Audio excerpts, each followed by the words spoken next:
There's a Sea in My Bedroom. Story by Margaret, pictures by Jane Tanner.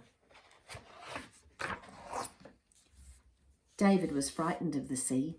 It was a huge wet monster that gobbled him up, knocked him over and turned him upside down.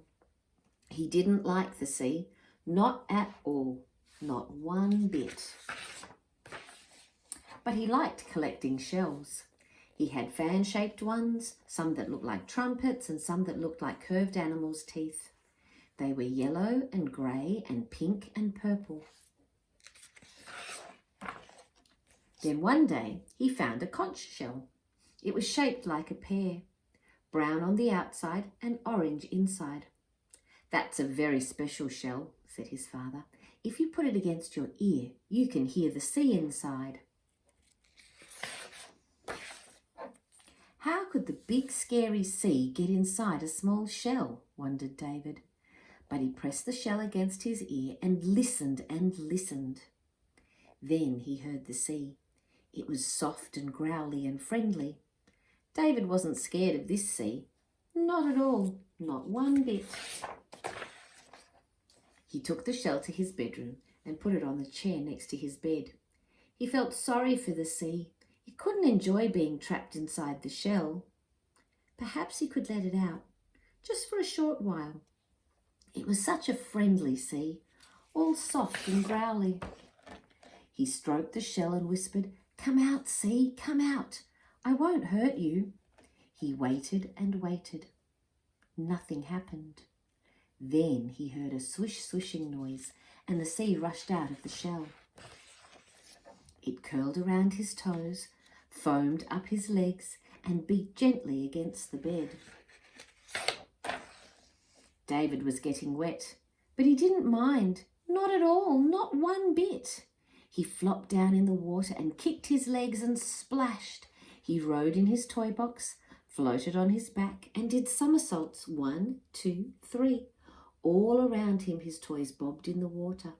His red tugboat, his yellow wooden duck, and his blue striped seaplane. He scooped handfuls of foam. The bubble disappeared quickly in his hand. He laughed and laughed and laughed. His mother and father heard him and called, "What are you doing, David? What are you up to?" David jumped into the waves, then came up for air and shouted, "Mum, Dad, there's a sea in my bedroom. I'm jumping in the waves. I'm getting all wet."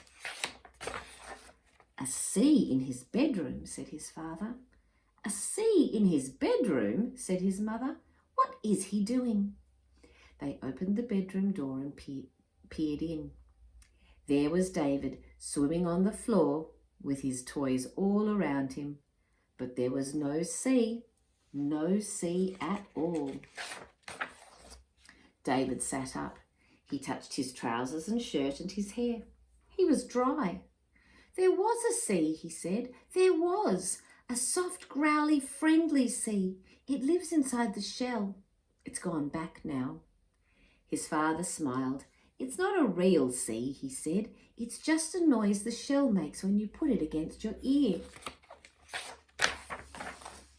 But David knew there had been a sea in his bedroom. There was even a small pile of sand underneath his chair. "Look there," he said. "Look there.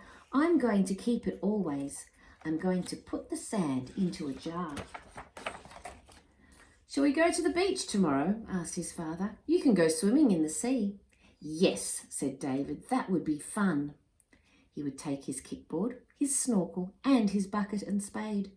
He wasn't frightened of the big sea anymore. Not at all, not one bit.